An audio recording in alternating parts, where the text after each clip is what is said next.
میرا نام نادیہ ہے۔ میں ایک متوسط طبقے سے تعلق رکھتی ہوں۔ میری ماں ایک اسکول میں ٹیچر تھی اور بابا دکان پر بیٹھتے تھے۔ جیسے تیسے گزر بسر ہو ہی جاتی تھی۔ ہم 3 بہنیں اور ایک بھائی تھا۔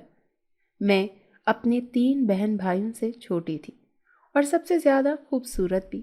میری دونوں بہنوں کی شادی ہو چکی تھی اور بھائی ابھی جاب ڈھونڈ رہا تھا۔ دونوں بہنوں کے بعد اب میری باری تھی۔ اس دن بھی میں آخری پیپر دے کر آئی تو دونوں بہنوں کو اماں سے خسر پھسر کرتے دیکھا۔ اماں پانی لا دیں، آج تو سخت گرمی پڑ رہی ہے۔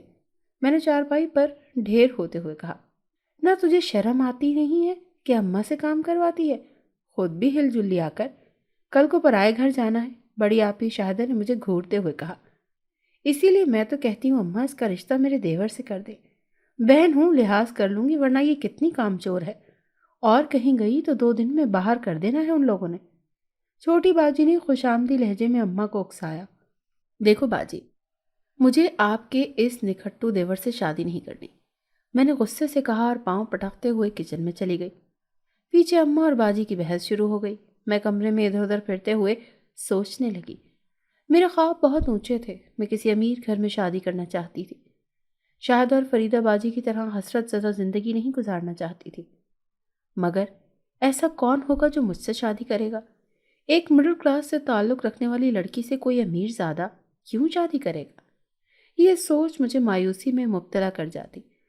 لیکن اس دن میری خوشی کی انتہا نہ رہی جب ہمارے خاندان سے ایک بہت ہی امیر لڑکے کا رشتہ آیا۔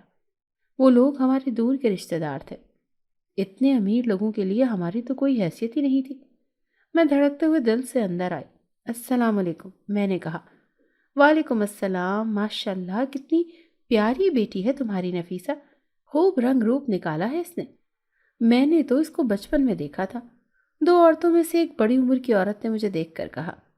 ان کے جسموں پر سجے زیورات سے ان کی امارت کا پتہ چل رہا تھا۔ میں شرماتے ہوئے ان کے قریب بیٹھ گئی۔ بس بہن دعا کیجیے، اللہ اس کے نصیب اچھے کرے، امی نے محبت پاش نظروں سے دیکھتے ہوئے مجھے کہا۔ میں نے بڑی شرافت اور تمیز سے چائے سرو کی تو وہ دونوں خوشی سے نہال ہو گئیں۔ ان دونوں نے آنکھوں ہی آنکھوں میں مجھے ایک دوسرے کو کچھ اشارے کیے، پھر وہ بڑی عمر والی خاتون بولی، بہن ہم آئے تو صرف گھومنے پھرنے اور ملنے ملانے کے خیال سے تھے، مگر آپ کی بیٹی ہمیں اتنی زیادہ پسند آئی ہے کہ دل چاہتا ہے ابھی کے ابھی اسے لے جائیں اپنی بہو بنا کر۔ آپ کی بیٹی کو ہم بہت خوش رکھیں گے، اسی لیے اسے ہمارے گھر کی بہو بنا دیجیے۔ امی تو ہکا بکا رہ گئیں۔ ان کے تو وہم و گمان میں بھی نہ تھا کہ وہ لوگ میرا رشتہ مانگ لیں گے۔ انہوں نے بڑی مشکل سے ان سے چند دن تک سوچنے کی مہلت مانگی۔ میرے تمہاری خوشی کے پیر زمین پر نہیں لگ رہے تھے۔ مجھے اپنے سپنوں کی منزل اپنے قریب آتی ہوئی محسوس ہوئی، لیکن میں نے محسوس کیا کہ امی اس بات کو لے کر بہت پریشان سی ہو گئی تھی۔ وہ خواتین میری امی کی سسرالی رشتہ دار تھیں۔ ان کی امارت اور ہماری غربت کی وجہ سے آنا جانا نہیں تھا۔ اگر کسی فیملی فنکشن میں ہمیں دعوت دی بھی گئی تو صرف امی اور ابا ہی گئے، ہم لوگوں کو کبھی بھی وہ لے کر نہیں گئے تھے۔ امی نے ابا سے ان خواتین کی آمد اور رشتے کی بات کا ذکر کرتے ہوئے کہا، میں نے بظاہر تو ان لوگوں سے چند دن کی مہلت لی ہے، مگر میرا فیصلہ انکار میں ہی ہوگا، کیونکہ رشتے ناتے اپنے برابر والوں میں ہی اچھے لگتے ہیں۔ ابا نے انہیں غصے سے دیکھ کر کہا، بیوقوف عورت، بیٹی کی قسمت اگر سنور رہی ہے تو کیوں سے بگاڑنے پر تلی ہوئی ہو؟ برابر والوں میں تو پہلی دونوں بیٹیوں کا بھی رشتہ کر کے دیکھ لیا نا۔ روز تو وہ روتی دھوتی تیرا گھٹنا پکڑ کر بیٹھتی ہیں اور اپنے دکھڑے سناتی رہتی ہیں۔ ہوا کچھ فائدہ برابر والوں میں شادی کرنے کا؟ ابا کی بات سن کر امی پل بھر کے لیے تو لاجواب ہو گئیں، لیکن پھر خود کو سنبھال کر بولی، کچھ بھی ہو، خدا نہ خواستہ اگر ان پر کوئی برا وقت آئے تو کم سے کم ہم ان کے سسرال والوں سے جواب تو طلب کر سکتے ہیں نا۔ ابا نے ایک غصیلی نظر ان پر ڈالی اور بولے، دیکھو بیگم، پہلی دونوں لڑکیوں کا رشتہ تم نے اپنی مرضی سے کیا تھا، میں نے کوئی اعتراض نہیں کیا، مگر نادیہ میری سب سے پیاری اور لاڈلی بیٹی ہے۔ اس کا رشتہ میں اپنی مرضی سے کروں گا اور اس میں تمہاری ایک بھی نہیں سنوں گا، سمجھ گئیں؟ ابا یہ کہہ کر اٹھ گئے تو میں جو دروازے سے کان لگائے ان کی گفتگو سننے کی کوشش کر رہی تھی، مسکراتے ہوئے اپنے کمرے میں چلی گئی۔ اگرچہ امی نے بھرپور احتجاج کیا تھا اس رشتے کے خلاف، مگر اس بار ابا نے بھی ان کی ایک نہ چلنے دی، اور جب دوسری بار وہ خواتین آئیں تو نہ صرف میرا رشتہ پکا کر دیا بلکہ اسی دن منگنی بھی ہو گئی۔ اس کے بعد ان لوگوں نے شادی میں بھی زیادہ دیر نہیں لگائی اور صرف 20 دن کے اندر اندر مجھے رخصت کرا کر اپنے گھر لے آئے۔ ان کی اس جلد بازی پر مجھے کچھ حیرت تو ہوئی، مگر کسی امیر گھرانے کی بہو بننے کا نشہ ہی کچھ ایسا حاوی تھا مجھ پر کہ میں نے زیادہ سوچنے سمجھنے کی ضرورت ہی محسوس نہ کی۔ جلدی شادی کا جواز میرے سسرال والوں نے یہ بتایا تھا کہ حمزہ یعنی میرا شوہر چونکہ بیرون ملک جا رہے ہیں، اسی لیے وہ جلدی شادی کر رہے ہیں تاکہ اپنی بیوی کو یعنی کہ مجھے بھی اپنے ساتھ لے جا سکیں۔ اس دوران حمزہ صرف شادی والے دن ہی آئے تھے اور اس دن بھی سخت بیزار اور خفا خفا سے نظر آ رہے تھے۔ پتہ نہیں کیوں مجھے لگتا تھا کہ وہ اس شادی سے خوش نہیں ہیں، لیکن پھر اسے اپنا وہم قرار دیتے ہوئے میں نے سر جھٹک دیا۔ خیر، اللہ اللہ کر کے سارے فنکشن سے اختتام پذیر ہوئے اور میں بابل کا آنگن چھوڑ کر پیا گھر چلی آئی۔ حمزہ کی امی اور بہن نے مجھے حمزہ کے کمرے میں پہنچا دیا جو بہت خوبصورتی سے سجایا گیا تھا۔ مجھے وہاں بٹھا کر وہ دونوں باہر چلی گئیں اور میں حمزہ کا انتظار کرنے لگی۔ میرا دل بہت زور زور سے دھڑک رہا تھا۔ ایک نئی زندگی کا آغاز کرتے ہوئے ڈر بھی لگ رہا تھا اور خوشی بھی محسوس ہو رہی تھی۔ بہت دیر گزر گئی مگر حمزہ کا کچھ پتہ نہیں تھا۔ ایک تو شادی کی مصروفیات، اوپر سے کئی گھنٹے تک مسلسل بیٹھے رہنے کی وجہ سے میرا سارا جسم اکڑ کر رہ گیا تھا۔ میں کمر سیدھی کرنے کو ذرا دیر کے لیے لیٹ گئی۔ ابھی ذرا ہی دیر ہوئی تھی کہ ایک دھماکے سے کمرے کا دروازہ کھلا۔ میں گھبرا کر اٹھ بیٹھی۔ دروازے میں حمزہ کھڑے مجھے گھور رہے تھے۔ ان کا چہرہ غصے سے سرخ ہو رہا تھا اور وہ شدید ناگواری سے مجھے دیکھ رہے تھے۔ میں سہم کر سر جھکا کر بیٹھ گئی۔ اللہ خیر کرے، نہ جانے کس بات پر اتنا غصہ آیا ہے انہیں، میں نے گھبراتے ہوئے سوچا۔ وہ چند لمحے تک وہیں کھڑے رہے اور پھر تیزی سے چلتے ہوئے بیٹھ کے قریب آ گئے اور مجھے بازو سے پکڑ کر نیچے کھینچ لیا۔ میں توازن برقرار نہ رکھ پائی اور دھم سے نیچے گری۔ سر صوفے سے جا ٹکرایا تو آنکھوں کے آگے تارے ناچنے لگے۔ حمزہ نے غراتے ہوئے کہا، کس کی اجازت سے یہاں بیٹھی ہو؟ میں نے حیرت سے اسے دیکھا۔ یہ کیسا سوال کر رہے تھے وہ؟ لیکن اس سے پہلے کہ میں کچھ کہتی وہ دوبارہ غرا کر بولے، دیکھو، میں نے یہ شادی اپنے ماں باپ کے مجبور کرنے پر کی ہے۔ میری زندگی میں تمہارے لیے کوئی جگہ نہیں ہے۔ میں کسی اور کو پسند کرتا ہوں اور اسی سے شادی کروں گا۔ بہتر ہوگا کہ تم مجھ سے کسی اچھے رویے کی توقع نہ کرو اور نہ ہی یہ سوچنا کہ میں تمہارے ناز نخرے اٹھاؤں گا۔ اچھی طرح سے بات اپنے ذہن میں بٹھا لو۔ میں دم بخود سی انہیں دیکھتی رہ گئی۔ صدمے اور حیرت سے میری زبان بند ہو گئی تھی۔ اگر انہیں یہی سب کرنا تھا تو شادی کر کے میری زندگی میں زہر کھولنے کی کیا ضرورت تھی؟ مجھے اس طرح اپنی طرف دیکھتے ہوئے پا کر انہیں اور زیادہ غصہ آ گیا۔ ایسے کیا آنکھیں پھاڑ پھاڑ کر دیکھ رہی ہو مجھے؟ ہٹو یہاں سے، انہوں نے مجھے ایک طرف دھکیل کر کہا۔ میں خاموشی سے اٹھی اور اپنا لباس تبدیل کرنے چلی گئی۔ یہ اس گھر میں میری بربادی کی شروعات تھی۔ حمزہ اپنی کسی کلاس فیلو کو پسند کرتے تھے اور اسی سے شادی کرنا چاہتے تھے، مگر ان کے گھر والوں، خاص طور پر ماں اور بہن کو وہ بالکل پسند نہیں تھی۔ ان کے خیال میں وہ لڑکی بے حد عیار اور چالاک تھی اور اگر وہ حمزہ کی شادی اس سے کر دیتے تو انہیں ڈر تھا کہ وہ حمزہ کو ان سے چھین لے گی، اسی لیے ان کی نظر انتخاب مجھ پر پڑی۔ حمزہ مجھ سے شادی کے لیے تیار نہیں تھے، مگر جب ان کی ماں نے خودکشی کرنے کی دھمکی دی تو وہ مجبوراً ان کو جھکنا پڑا۔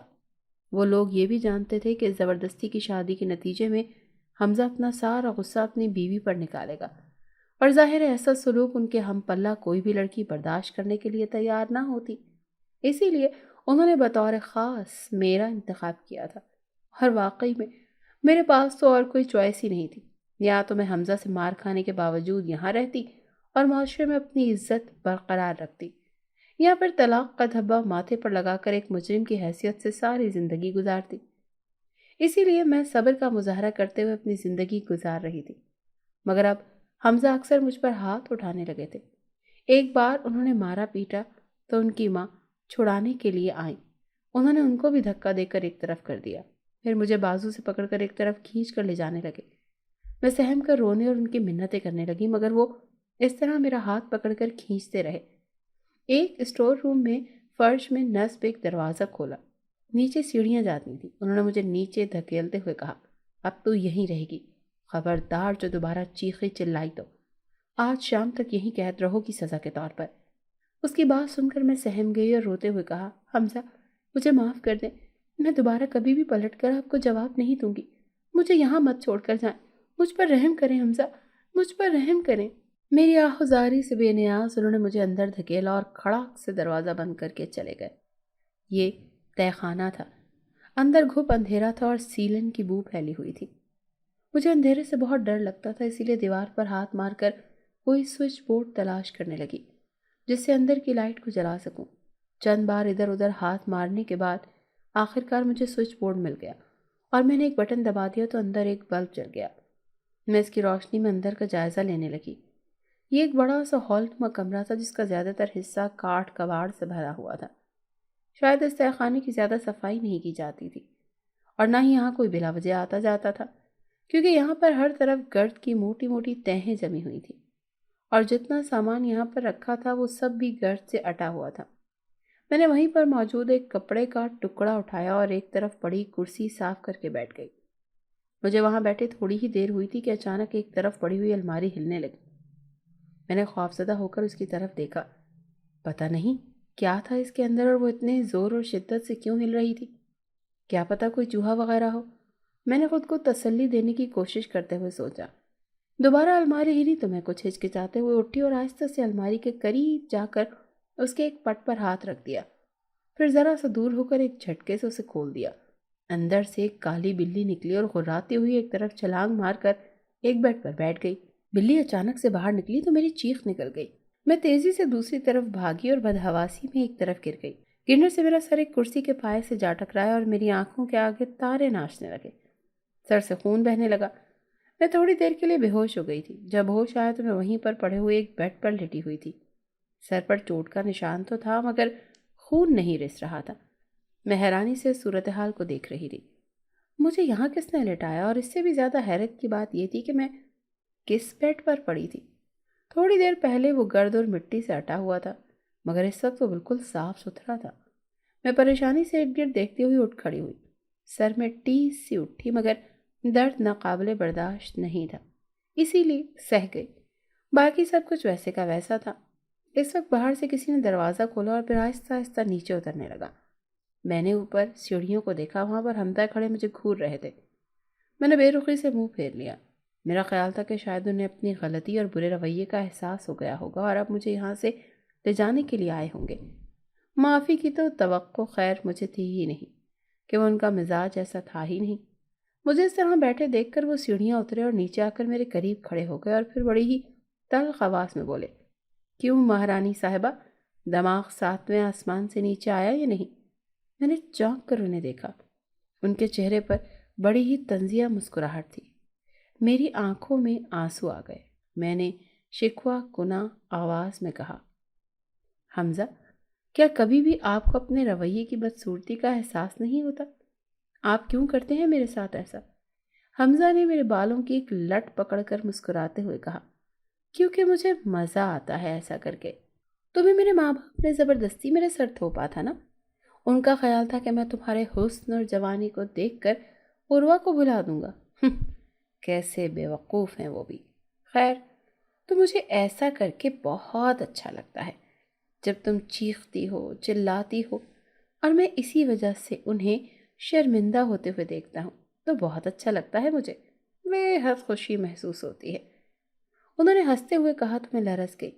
اس وقت تو کوئی عام اور نارمل انسان نہیں، بس ایک سفاک ناکام عاشق لگ رہے تھے جو اپنی محبت کی ناکامی کا بدلہ مجھ سے لے رہے تھے۔ میں ساکت سی کھڑی ان کو دیکھ رہی تھی۔ حمزہ نے مجھے اس طرح گھسیٹتے ہوئے تہہ خانے سے باہر نکالا اور چلے گئے۔ میں وہیں اسٹور روم کے باہر بیٹھ کر رونے لگی۔ میرے رونے کی آواز سن کر میری ساس میرے پاس آئی۔ میں نے شکوہ کناں نظروں سے انہیں دیکھا۔ انہوں نے شرمندگی سے سر جھکاتے ہوئے کہا، نادیہ بیٹی، میں جانتی ہوں تو مجھ سے خفا ہو، ہمیں اندازہ بھی نہیں تھا کہ حمزہ اس حد تک چلا جائے گا۔ میں اسی طرح خاموشی سے بیٹھی رہی۔ انہوں نے میرے نا جواب دینے پر سر اٹھا کر مجھے دیکھا اور چونک گئی۔ انہوں نے کہا، یہ تمہیں کیا ہوا ہے؟ سر پر چوٹ کیسے لگی؟ میں نے زہر خوند لہجے میں جواب دیا، میرا تو سارا جسم ہی نیل و نیل ہے، یہ چوٹ میرا کیا بگاڑ لے گی؟ ان کی آنکھوں میں آنسو آ گئے۔ انہوں نے کہا، بیٹی مجھے معاف کر دو، میں سمجھتی تھی کہ شادی کے بعد حمزہ بدل جائے گا، تمہاری خوبصورتی کو دیکھ کر وہ اس لڑکی کو بھول جائے گا، مگر یہ میری بھول تھی۔ میں نے ان کو دیکھتے ہوئے کہا، اب کیا فائدہ امی؟ میرے معاف کرنے سے سب کچھ بدل تو نہیں جائے گا نا؟ نہ ہی حمزہ ٹھیک ہوں گے۔ آپ کو پتا تھا جب تو حمزہ کی شادی اس کی مرضی سے کر دیتی تو میری زندگی تو برباد نہ ہوتی، میں روز روز یوں مار نہ کھاتی۔ وہ شرمندہ سی ہو کر اٹھ گئی۔ میری ساس نے میرے لیے ایک ڈاکٹر بلوا لیا، اس نے میرے سر پر پٹی باندھ دی۔ شام کو امی کا فون آ گیا۔ ادھر ادھر کی باتوں کے بعد وہ کہنے لگی، نادی آج میں اور تیرے بابا تیرے گھر آ رہے ہیں تم سے ملنے کے لیے، تم تو آتی نہیں۔ ان کی بات سن کر میں گھبرا گئی۔ میں نے کہا نہیں امی، میں کچھ دن بعد خود ملنے آ جاؤں گی نا۔ میری بات سن کر امی نے کہا، کیوں تیرے سسرال والے ناراض ہوں گے؟ میں نے بے بسی سے موبائل کو دیکھا، اب میں ان سے کیا کہتی؟ وہ اگر آ جاتی اور میرے سر پر بندھی پٹی دیکھ لیتی تو میں کیا جواب دیتی انہیں؟ یہ سب جاننے کے بعد تو ان کا سکون بھی غارت ہو جاتا، اور میں ایسا نہیں چاہتی تھی۔ میں نے کہا، ارے نہیں امی، وہ کل حمزہ کے مہمان آ رہے ہیں نا، تو اسی لیے کہہ رہی تھی کہ میں خود آ جاؤں گی پرسوں۔ امی مطمئن ہو گئیں۔ میں نے موبائل بند کر کے گہرا سانس لیا، پھر میں تہہ خانے میں آ گئی۔ حمزہ کہیں باہر چلے گئے تھے۔ ان کے جانے کا یقین کرنے کے بعد ہی میں اندر آئی تھی۔ مجھے اکثر اس تہہ خانے میں بند رکھا جاتا تھا۔ میں نے سوچا میں خود کیوں نہ اس جگہ کو صاف کر دوں، کیونکہ یہاں ہر طرف جالے لٹکے ہوئے تھے اور چاروں طرف سامان بکھرا ہوا تھا۔ ان سب میں واحد صاف بیڈ ہی تھا جس پر مجھے ہوش آیا تھا۔ بیڈ کی طرف دیکھتے ہوئے مجھے وہ کالی بلی یاد آ گئی۔ میں جھرجھری لے کر رہ گئی اور پھر اس الماری کو دیکھا۔ پھر میں دھیرے دھیرے الماری کی طرف بڑھی اور اس کا ایک پٹ کھول کر میں نے دور بھاگی۔ ایک چڑچڑاہٹ کے ساتھ پٹ کھل گیا۔ اس کے اوپر والے خانے میں ایک ربڑ کا گڈا پڑا ہوا تھا۔ میں نے ڈرتے ڈرتے اس گڈے کو ہاتھ میں اٹھا لیا۔ اس کو ہاتھ میں لیتے مجھے تہہ خانے میں سخت سردی کا احساس ہوا، جیسے سخت سردی کا جھونکا آیا ہو۔ میں نے سارے تہہ خانے میں نظر دوڑائی مگر کہیں سے کوئی کھڑکی یا روشن دان نظر نہیں آیا۔ تو پھر ہوا کہاں سے آئی؟ میں نے سر جھٹک کر اس گڈے پر غور کیا۔ وہ ربڑ کا بنا ہوا بہت خوبصورت گڈا تھا مگر وہ ریشم کی طرح نرم تھا۔ اس کی آنکھیں مجھے گھور رہی تھی اور ہونٹوں پر مسکان چھائی ہوئی تھی۔ ایک پل کو تو مجھے ایسا لگا جیسے اس کی پلکیں ہل رہی ہیں، مگر پھر میں نے اس کو اپنا وہم جانا اور خود ہنس پڑی۔ میں بھی کتنی احمق ہوں، ایک کھلونے سے ڈر گئی تھی۔ میں نے اسے واپس الماری میں رکھ دیا۔ الماری کا پٹ ایک زوردار آواز کے ساتھ اپنے آپ بند ہو گیا۔ میں ڈری ڈری نظروں سے الماری کو دیکھ رہی تھی، تبھی مجھے اپنے پیچھے کچھ گھسیٹنے کی آواز آئی۔ میں نے پلٹ کر دیکھا اور ہکا بکا رہ گئی۔ وہاں میرے سوا اور کوئی بھی نہیں تھا۔ جس کرسی کو میں نے صاف کر کے دیوار کے پاس رکھا تھا وہ اب بیڈ کے دوسری طرف پڑی ہوئی تھی۔ پھر کس نے الماری کا پٹ بند کیا تھا اور کرسی اپنے آپ کیسے دوسری طرف پہنچی؟ یہ سب دیکھ کر میں اوپر بھاگی اور اسٹور روم میں کرسی پر بیٹھ کر سانس درست کرنے لگی۔ میں نے خوفزدہ نظروں سے تہہ خانے کے دروازے کو دیکھا۔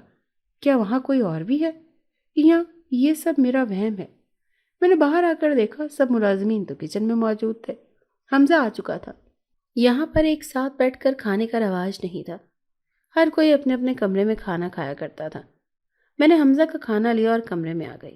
آج میری ساس کے کہنے پر میں تیار ہوئی تھی۔ حمزہ جھنجھلایا ہوا کچھ ڈھونڈ رہا تھا۔ میں نے کہا، کیا ڈھونڈ رہے ہیں آپ؟ وہ غصے سے مڑا اور ٹھٹک کر رک گیا۔ میں سوالیہ نظروں سے حمزہ کو دیکھ رہی تھی۔ حمزہ میرے پاس کھڑا ہو گیا اور مجھے مسکرا کر دیکھا۔ اسے اس طرح مسکراتے دیکھ کر میں حیرت سے اسے دیکھنے لگی۔ اس نے مسکرا کر کہا کہ آج تو تم غضب ڈھا رہی ہو۔ میں اس کی تعریف پر بے ہوش ہونے والی ہو گئی۔ حمزہ اور مجھ سے بات کرے اور وہ بھی مسکرا کر؟ تھی نہ یہ حیرت کی انتہا۔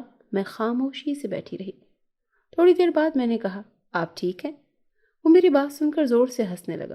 میں گھبرا کر چپ ہو گئی۔ حمزہ نے مجھے خود سے قریب تر کرتے ہوئے کہا، بس تمہیں دیکھ کر پاگل ہو گیا ہوں۔ میں نے کہا، لیکن آپ کو تو میں ناپسند ہوں۔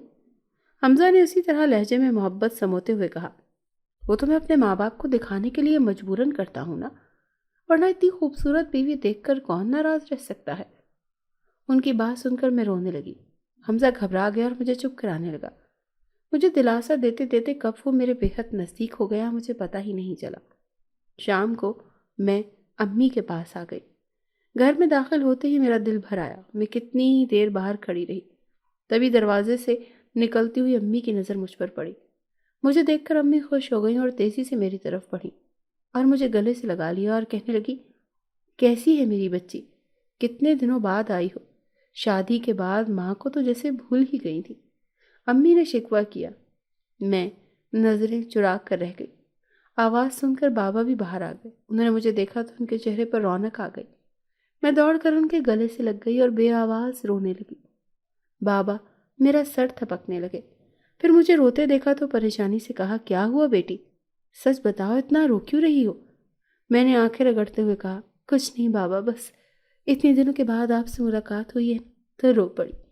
بابا مسکرا دی اور کہنے لگے، بیٹا، زمانے کی یہی ریت ہے، ورنہ کون باپ چاہتا ہے کہ اس کی بیٹی اس سے دور رہے۔ میں نے سر ہلایا۔ گھر میں سب سے ملاقات ہوئی اور کافی دیر تک میں وہاں رہی۔ باتوں میں وقت گزرنے کا پتہ ہی نہیں چلا اور رات کے 9 بجے تو باہر گاڑی کا ہارن سنائی دیا۔ حمزہ مجھے لینے کے لیے آئے تھے۔ امی اور بابا نے ان سے اندر آنے کے لیے کہا، مگر انہوں نے دیر ہونے کا کہہ کر معذرت کر لی۔ میرا دل تو نہیں چاہ رہا تھا جانے کا، مگر آج جو کچھ ہوا تھا اس کے بعد کچھ امید بن گئی تھی کہ شاید اب حمزہ بدل رہے ہیں۔ ایسے میں ان کو ناراض کرنا نہیں چاہتی تھی، اسی لیے میں گاڑی میں بیٹھ گئی اور انہوں نے تیز رفتاری سے گاڑی آگے بڑھا دی۔ گھر تک کا سفر خاموشی سے کٹا۔ گھر پہنچتے ہی حمزہ نے گاڑی سے اتر کر زور سے دروازہ بند کر دیا اور تیزی سے چلتے ہوئے کمرے میں چلے گئے۔ میں ایک گہری سانس لے کر ان کے پیچھے گئی۔ نہ جانے اب کون سی بات بری لگ گئی تھی انہیں۔ کمرے میں پہنچ کر میں نے انہیں دیکھا۔ ان کے چہرے پر اس وقت برہمی کا تاثر تھا۔ میں نے ڈرتے ڈرتے پوچھا، کیا بات ہے حمزہ، آپ کچھ غصے میں لگ رہے ہیں، سب ٹھیک تو ہے نا؟ انہوں نے ایک غضبناک نظر مجھ پر ڈالی اور بولے، تم میری اجازت کے بغیر کیوں گئی تھی اپنے ماں باپ کے گھر؟ میں گھبرا گئی۔ میں نے کہا، آپ آفس گئے ہوئے تھے، میں نے امی سے اجازت لی تھی اور انہوں نے کہا تھا کہ وہ آپ کو بتا دیں گی، اسی لیے۔ حمزہ نے غصے سے میری بات کاٹتے ہوئے کہا، تمہاری شادی مجھ سے ہوئی ہے نا، تو کہیں آنے جانے کے لیے میری ماں سے پوچھنے کی کیا ضرورت ہے؟ میں روک دیتا کیا تمہیں؟ میں نے روحانسی آواز میں کہا، سوری حمزہ، آئندہ آپ سے پوچھ کر جاؤں گی۔ وہ غصے سے چل رہا ہے، آئندہ؟ ہر بار غلطی کرتی اور کہتی ہو آئندہ ایسا نہیں کرو گی۔ میں جب جب تمہارے قریب آنے کی کوشش کرتا ہوں تم ضد کر کے مجھے غصہ دلاتی رہتی ہو۔ اسی لیے عروہ تم سے بہتر ہے، وہ وہی کرتی ہے جو میں چاہتا ہوں، وہی میری زندگی کی ساتھی بننے کی اصل حقدار ہے، تم نہیں۔ مجھے اب ماما پاپا کی کوئی پرواہ نہیں، میں فیصلہ کر چکا ہوں، کل میں عروہ سے نکاح کر رہا ہوں، اب تمہاری میری زندگی میں کوئی جگہ نہیں۔ میرے سر پر تو گویا پہاڑ ٹوٹ پڑا تھا۔ میں پھٹی پھٹی نگاہوں سے اپنے شوہر کو دیکھ رہی تھی۔ وہ کتنی آسانی سے مجھے اپنی زندگی سے خارج کرنے کا فیصلہ سنا رہے تھے۔ میں غصے اور غم سے مغلوب ہو کر آگے بڑھی اور حمزہ کا گریبان پکڑ کر رونے لگی۔ آپ ایسا نہیں کر سکتے میرے ساتھ، آپ میری جگہ کسی اور کو کیسے دے سکتے ہیں حمزہ، کیسے؟ انہوں نے ایک جھٹکے سے اپنا گریبان چھڑایا اور میری آنکھوں میں آنکھیں ڈال کر کہنے لگے، یہ جگہ تمہاری تھی ہی نہیں نادیہ، یہ جگہ ہمیشہ سے عروہ کی تھی۔ انہوں نے مجھے دھکا دے کر کمرے سے باہر پھینک دیا اور دروازہ بند کر دیا۔ میں وہیں کچھ دیر سے سکتی رہی، پھر اٹھی اور کچن میں جا کر پیٹرول کا کین اور ماچس اٹھا لی اور اسٹور روم میں جا کر تہہ خانے کا دروازہ کھولا اور پیٹرول اور ماچس اٹھا کر اندر اتر گئی۔ وہاں جا کر میں نے خود پر پیٹرول چھڑکا۔ میں اب زندہ رہنا ہی نہیں چاہتی تھی۔ اپنی من پسند لڑکی سے نکاح کے بعد تو حمزہ کی زندگی میں واقعی میرے لیے کوئی جگہ ہی نہیں بچتی۔ وہ مجھے طلاق بھی دے سکتے تھے اور میں اس طرح زندہ رہنا نہیں چاہتی تھی۔ حمزہ کے ساتھ ان کی قربت میں بتائے گئے چند گھنٹوں نے مجھے احساس دلا دیا تھا کہ میں ان سے بے پناہ محبت کرتی ہوں اور ان سے الگ ہو کر بھلا میں کیسے جی سکتی ہوں۔ اسی لیے اچھا تھا کہ پل پل مرنے کے بجائے ایک ہی بار اپنے ہاتھوں سے اپنی زندگی ختم کر دوں۔ میں نے ایک گہری سانس لیتے ہوئے ماچس کی تیلی جلائی، مگر اسی وقت کسی نے ایک جھٹکے سے ماچس میرے ہاتھوں سے چھین لی۔ میں نے گھبرا کر دیکھا تو سامنے ایک نوجوان کھڑا تھا۔ میں آنکھیں پھاڑ پھاڑ کر اسے دیکھنے لگی۔ یہ تو ہو بہو اسی گڈے جیسا تھا جو اس دن میں نے الماری سے نکالا تھا۔ اپنی جان لینا چاہتی ہو؟ اس کی بھاری گھمبیر آواز سن کر میں ہوش میں آ گئی۔ میں نے سہمے ہوئے لہجے میں کہا، تم کون ہو؟ کہاں سے آئے ہو؟ وہ مسکرا کر کہنے لگا، میں تو یہیں رہتا ہوں، حیرت ہے تم نے مجھے نہیں دیکھا۔ میں ڈری ڈری نظروں سے اسے دیکھتی رہی۔ اس نے انگلی سے اشارہ کیا اور میں یہ دیکھ کر ہکی بکی رہ گئی کہ میرے سامنے سے پیٹرول کا کین غائب ہو گیا اور میرے جسم پر بھی اب پیٹرول کا نام و نشان نہیں تھا۔ میں خوف زدہ ہو کر چلائی، کون ہو تم؟ کیسے کیا یہ تم نے؟ وہ ہنس کر شریر نظروں سے مجھے دیکھ کر بولا، کمال ہے، کچھ دیر پہلے تک تو تم مرنے کے لیے تیار تھی اور اب ڈر رہی ہو۔ میں گھبرا کر تہہ خانے کے دروازے کی طرف بھاگی لیکن سیڑھیوں پہ پہنچ کر ٹھٹک گئی۔ وہ سامنے دروازے کے ساتھ ٹیک لگا کر کھڑا تھا۔ مجھے تو اپنی آنکھوں پر یقین نہیں آ رہا تھا۔ وہ کیسے وہاں پہنچ گیا؟ ابھی تو میں اسے نیچے دیکھ کر آئی تھی۔ آخر یہ سب کیا تھا؟ اس نے سینے پر ہاتھ باندھتے ہوئے مجھے دیکھ کر کہا، اس بلا وجہ کی بھاگ دوڑ کا کوئی فائدہ نہیں ہے۔ آج تو تمہیں میرا سامنا کرنا ہی پڑے گا۔ اتنی آسانی سے تو میں تمہیں مرنے نہیں دوں گا۔ میں نے تھوک نگل کر پیچھے ہٹتے ہوئے کہا، تم کون ہو؟ کیا کوئی جادوگر ہو یا جن بھوت؟ وہ ہنس پڑا۔ اس نے کہا، ہاں میں جن ہوں۔ میرا نام شہرال ہے اور میں کئی سالوں سے اس جگہ پر رہتا آ رہا ہوں۔ میں خوف سے کانپنے لگی۔ جن؟ اس نے اس بات میں سر ہلا کر کہا، ہاں جن ہوں میں، لیکن گھبراؤ مت، میں تمہیں کوئی نقصان نہیں پہنچاؤں گا، کیونکہ میں نے اپنے ماں باپ سے وعدہ کیا تھا کہ کبھی بھی کسی بھی انسان کو نقصان نہیں پہنچاؤں گا۔ میرے حواس سے سن کر ذرا باہر ہوئے تو میں نے کہا، اس دن جو گڈا میں نے دیکھا وہ تمہارے جیسا تھا؟ وہ مسکرا دیا۔ اس نے کہا، ہاں وہ گڈا میں ہی تھا۔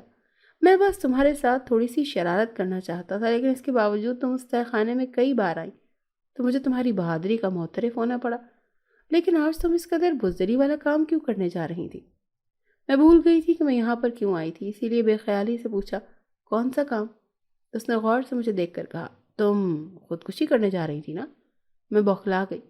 اسی بوکھلاہٹ میں نے غصے سے پوچھا، تم کون ہوتے ہو یہ پوچھنے والے؟ میری مرضی، میں جو بھی کروں۔ اس نے آرام سے کہا، اچھا میں تو اسی لیے پوچھ رہا تھا کہ اگر تم مجھے بتا دو تو شاید میں تمہاری مدد کر سکوں، لیکن خیر نہیں بتانا چاہتی تو کوئی بات نہیں۔ اس کی بات سن کر مجھے کچھ خیال آیا تو میں نے جلدی سے کہا، ٹھہرو ٹھہرو میں بتاتی ہوں۔ وہ رک کر مجھے دیکھنے لگا۔ میں نے اس کو ساری بات بتا کر امید بھری نظروں سے دیکھتے ہوئے کہا، کیا تم میری مدد کر سکتے ہو؟ اس نے اس بات میں سر ہلا کر کہا، ہاں لیکن تمہیں بھی میرا ایک کام کرنا پڑے گا، اگر تمہیں منظور ہے تو میں تمہاری مدد کر سکتا ہوں۔ میں نے جلدی سے کہا، میں تمہارا کام ضرور کروں گی، بس میرا گھر اجڑنے سے بچا لو، میں حمزہ کو کھونا نہیں چاہتی۔ اس نے کہا، ٹھیک ہے تب پھر میرا انتظار کرو کل کے دن کا۔ میں نے دلچسپی سے پوچھا، تم کیا کرو گے؟ وہ بولا، بس دیکھتی جاؤ تمہارا شوہر کیسے سیدھا ہوتا ہے، اب جاؤ اور دوبارہ مرنے کی کوشش مت کرنا۔ میں نے اسے عجیب نظروں سے دیکھا۔ اس نے تہہ خانے کا دروازہ کھول دیا اور میں باہر آ گئی۔ اگلے دن صبح تک تو سب کچھ معمول کے مطابق تھا۔ میں کسی غیر معمولی بات کا انتظار کر رہی تھی مگر کچھ خاص نہیں ہوا۔ حمزہ نارمل موڈ میں تھے اور وہ تیار ہو کر آفس چلے گئے۔ لنچ ٹائم میں بھی انہوں نے گاڑی نکالی اور ایک ریسٹورانٹ کی طرف چل پڑے۔ وہاں پر عروہ ان کا بے چینی سے انتظار کر رہی تھی۔ انہیں دیکھ کر وہ مسکرا کر اٹھی اور پیار بھری خفگی سے کہنے لگی، اتنی دیر کیوں لگا دی؟ کیا بیوی نے روک دیا تھا؟ حمزہ نے مسکرا کر کہا، سوری جان، آفس میں دیر ہو گئی تھی۔ وہ اس کو بیٹھنے کا اشارہ کرتے ہوئے خود بھی بیٹھ گئے اور ویٹر کو بلا کر آرڈر پلیس کرنے لگے۔ حمزہ نے کہا، عروہ آج کے بعد ہم ایک پل کے لیے بھی ایک دوسرے سے الگ نہیں ہوں گے۔ عروہ کا چہرہ خوشی سے چمک رہا تھا۔ اس نے کہا، ہاں حمزہ، آج ہم ہمیشہ کے لیے ایک بندھن میں بندھ جائیں گے۔ اسی وقت ایک طرف شہرال نمودار ہوا۔ اسے کوئی بھی نہیں دیکھ پا رہا تھا۔ وہ آہستہ آہستہ چلتا ہوا ان دونوں کے قریب بیٹھ گیا۔ وہ تھوڑی دیر تک تو ان دونوں کو شرارت بھری نگاہوں سے دیکھتا رہا۔ ویٹر نے کھانا لا کر رکھ دیا۔ اسی وقت شہرال عروہ کے جسم میں گھس گیا۔ عروہ کے جسم کو ایک جھٹکا سا لگا، لیکن اگلے ہی لمحے وہ نارمل ہو گئی۔ ویٹر کھانا رکھنے کے بعد چلا گیا۔ عروہ خاموشی سے سامنے گھورتی رہی۔ حمزہ نے اسے چپ بیٹھے دیکھ کر کہا، کیا ہوا عروہ؟ کھانا کھاؤ نا، یا پھر خوشی سے بھوکی مر گئی؟ عروہ نے جواب نہ دیا اور ندیدوں کی طرح کھانے پر ٹوٹ پڑی۔ اس نے پہلے سامنے پڑی بریانی کی پلیٹ اٹھائی اور چمچ کا استعمال کیے بغیر دونوں ہاتھوں سے کھانے لگی۔ حمزہ حیران ہو کر اسے دیکھنے لگا۔ کہاں اتنی نفیس اور سلجھی ہوئی لڑکی اور کہاں وہ اس طرح کھا رہی تھی، گویا سالوں سے بھوکی ہو۔ عروہ نے 2 منٹ کے اندر اندر سالی پلیٹ ختم کر دی اور ویٹر کو آواز دے کر کہا، اور بریانی لے آؤ۔ حمزہ تو گویا بے ہوش ہوتے ہوتے بچا، کیونکہ عروہ کا انداز کسی چھٹے ہوئے غنڈے جیسا تھا۔ اس کی حرکتوں کی وجہ سے ریسٹورنٹ میں موجود سارے لوگ حیرت سے اسے دیکھ رہے تھے۔ ویٹر نے بریانی 2 پلیٹیں اور لا کر رکھ دیں تو عروہ نے انہیں بھی اس طرح کھانا شروع کر دیا۔ کبھی وہ مٹھی بھر کر ایک پلیٹ سے اٹھا کر منہ میں ڈالتی اور کبھی دوسری پلیٹ سے۔ حمزہ تو بے ہوش ہی ہونے لگا تھا۔ اسے اس وقت عروہ بالکل پاگل لگ رہی تھی۔ شاید شادی کی خوشی کی خبر سن کر وہ خوشی سے پاگل ہو گئی ہے۔ حمزہ نے یہ سوچ کر اس کا ہاتھ تھام لیا اور کہنے لگا، عروہ یہ کیا بدتمیزی ہے، سب لوگ دیکھ رہے ہیں۔ عروہ نے بھرے ہوئے منہ سے کہا، تو میں کیا کروں؟ دفع ہو، مجھے کھانے تو بہت بھوک لگی ہے۔ حمزہ نے اس کا ہاتھ پکڑ کر کھینچا اور زبردستی لا کر گاڑی میں پٹک دیا۔ شہرال نے فوراً ہی عروہ کا جسم چھوڑ دیا۔ تو وہ حیران ہو کر اسے دیکھنے لگی۔ حمزہ اسے غصیلی نظروں سے دیکھ رہا تھا۔ یہ دیکھ کر عروہ نے پوچھا، کیا ہوا حمزہ؟ میں ریسٹورنٹ سے گاڑی میں کیسے پہنچ گئی اور تم مجھے اتنے غصے سے کیوں دیکھ رہے ہو؟ حمزہ نے غصے سے کہا، جو کچھ تم نے کیا ہے اس کے باوجود مجھ سے پوچھ رہی ہو کہ میں غصے میں کیوں ہوں؟ کتنی شرمندگی اٹھانی پڑی ہے مجھے، جانتی ہو؟ عروہ تو اس وقت اپنے ہوش میں ہی نہ تھی۔ وہ سارا کیا دھرا شہرال کا تھا اور اسی لیے اسے کچھ علم نہیں تھا، لہٰذا ان کے درمیان شدید قسم کی تلخ کلامی ہو گئی اور کورٹ میرج کا پروگرام کینسل ہو گیا۔ دوپہر کو میں تہہ خانے میں گئی تو شہرال بڑے مزے سے ایک الماری کے پٹ پر لٹک رہا تھا۔ مجھے دیکھ کر اس نے ایک عجیب سی آواز نکالی اور الو کی شکل اختیار کرتے ہوئے تیزی سے میری طرف بڑھا۔ میں چیخ کر پیچھے ہٹی تو وہ واپس پلٹ گیا اور دوبارہ انسانی شکل میں آ گیا۔ میں نے اسے غصے سے گھور کر کہا، یہ کیا تھا شہرال؟ ڈرا کیوں رہے ہو مجھے؟ وہ ہنستے ہوئے بولا، بس یوں ہی شرارت کر رہا تھا۔ اچھا، وہ تمہارے شوہر کی شادی خانہ بربادی کا پروگرام ملتوی ہو گیا ہے؟ میں حیرت اور خوشی سے اچھل پڑی۔ میں نے پوچھا، سچ مچ؟ کیسے ہوا یہ؟ اس نے مزے لے لے کر مجھے اپنا کارنامہ سنایا تو میں ہنس ہنس کر دوہری رہ گئی۔ اس کے بعد میں تہہ خانے سے باہر آ گئی۔ اس دن حمزہ بے حد پریشان اور الجھے ہوئے لگ رہے تھے۔ انہوں نے مجھ سے بھی کچھ نہیں کہا اور سارا دن بے چینی سے کمرے میں ادھر ادھر ٹہلتے رہے۔ میں نے کھانا لے جا کر ٹیبل پر رکھ دیا اور حمزہ سے کہا، حمزہ کھانا کھا لیں؟ حمزہ نے پلٹ کر دیکھا، ایک نظر ٹیبل پر پڑے ہوئے کھانے پر ڈالی اور کہنے لگے، مجھے بھوک نہیں ہے، کھانا واپس لے جاؤ۔ میں چپ چاپ کھانا واپس لے گئی اور کنکھیوں سے حمزہ کو دیکھتی رہی۔ اس دن سارا وقت حمزہ کمرے میں بند رہے۔ دن سے رات ہو گئی اور حمزہ بنا کچھ کھائے پیے سو گئے۔ عروہ نے کمرے میں آ کر دروازہ بند کر دیا اور بیڈ پر لیٹ گئی۔ اچانک ہی بلب جلنے بجھنے لگے۔ وہ سیدھی ہو کر بیٹھ گئی۔ کمرے میں اچانک اندھیرا چھا گیا۔ بلب کچھ دیر تک اسی طرح جلتا بجھتا رہا اور پھر چھناکے سے ٹوٹ گیا۔ عروہ نے زور زور سے اپنی ماں کو آوازیں دینی شروع کر دی اور خود موبائل کی ٹارچ جلا کر کمرے کا دروازہ کھولنے کی کوشش کرنے لگی، مگر دروازہ گویا جام ہو گیا تھا۔ تبھی کسی کا سایہ سامنے کی دیوار پر ابھرنے لگا۔ عروہ پھٹی پھٹی نظروں سے دیوار کو دیکھنے لگی۔ اسی وقت کمرے میں موجود چیزیں ہلنے جلنے لگی۔ کھڑکیوں کے پٹ زور زور سے کھلنے اور بند ہونے لگے۔ عروہ خوف زدہ سی ادھر ادھر دیکھے جا رہی تھی۔ دیوار پر سایہ بدستور موجود تھا اور اب سائے کی جگہ ایک لڑکا کھڑا تھا جس کا چہرہ بے حد خوفناک دکھائی دے رہا تھا۔ عروہ نے کپ کپاتی ہوئی آواز میں کہا، تم کون ہو؟ اس لڑکے نے کہا، میں جو کوئی بھی ہوں، اس سے تمہیں کوئی غرض نہیں ہونی چاہیے۔ پہلی اور آخری بار میری بات سن لو کہ حمزہ سے شادی کرنے سے انکار کر دو، نہیں تو تمہارا انجام بہت برا ہوگا۔ اگر تم نے انکار نہیں کیا تو میں تمہاری جان لے لوں گا۔ عروہ نے اس کی بھیانک آواز سن کر لرزنے لگی۔ اس نے کہا، لیکن تم کون ہو اور حمزہ سے تمہارا کیا تعلق ہے؟ اس لڑکے نے جو شہرال تھا اپنی شکل بدلتے ہوئے اسے بے حد خوفناک انداز میں گھورا تو اس کی خوفناک شکل دیکھ کر عروہ کے ہوش و حواس نے کام چھوڑ دیا اور وہ چکرا کر گر پڑی۔ حمزہ صبح ناشتہ کر کے جلدی تیار ہو کر گھر سے چلے گئے۔ میں تہہ خانے میں گئی تو شہرال بھی کہیں دکھائی نہیں دیا۔ حمزہ عروہ کے گھر کے باہر کھڑے تھے۔ دروازہ کھولنے والی عروہ کی ماں تھی۔ اس نے حمزہ کو سوالیہ نظروں سے دیکھا اور پوچھا، جی کون ہیں آپ؟ حمزہ نے ان کے اس طرح گھورنے سے بوکھلائے ہوئے ان کو کہنے لگے، میں حمزہ عروہ کا کلاس فیلو ہوں، ایک ضروری کام تھا اس سے۔ اس کی بات سن کر عروہ کی ماں نے کہا، عروہ ابھی تو یہاں نہیں ہے، وہ اپنے کزن کے گھر گئی ہے، جب واپس آئے گی تو بات کر لینا۔ یہ کہہ کر اس نے فٹ سے دروازہ بند کر دیا اور حمزہ بند دروازے کو گھورتے ہوئے واپس چلے گئے۔ عروہ جب اپنے بھائی کے گھر آئی تو اس کی ماں نے حمزہ کا بتایا۔ عروہ بڑی مشکل سے اپنی ماں کو ٹال کر کمرے میں آئی۔ اس نے حمزہ کو کال ملائی تو حمزہ نے فوراً کال اٹینڈ کیا اور کہا، عروہ کہاں گم ہو تم؟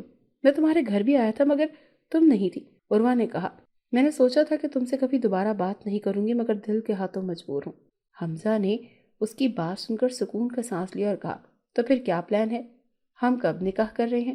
اس کی بات سن کر عروہ کو رات یاد آ گئی اور اس کو یاد کرتے ہی وہ کانپ گئی۔ عروہ نے سخت لہجے میں کہا، حمزہ ہم کورٹ میرج نہیں کر سکتے، میری امی نے میرا رشتہ میرے کزن سے طے کر دیا ہے۔ حمزہ عروہ کا جواب سن کر اچھل پڑا اور اس نے کہا، کیا مطلب؟ یہ کیا کہہ رہی ہو تم تو مجھ سے محبت کرنی تھی۔ عروہ نے کہا، دیکھو حمزہ، میرے گھر والے کبھی تمہیں قبول نہیں کریں گے اور نہ ہی تمہارے گھر والے مجھے قبول کریں گے، اس لیے بہتر یہی کہ ہم اپنے ماں باپ کا فیصلہ قبول کر لیں، اور ہاں آج کے بعد مجھ سے بات کرنے کی کوشش مت کرنا۔ حمزہ کے کچھ کہنے سے قبل ہی عروہ نے فون بند کر دیا۔ حمزہ شاک تھا اور فون لے کر بیٹھے بیٹھے وہ حیران رہ گیا۔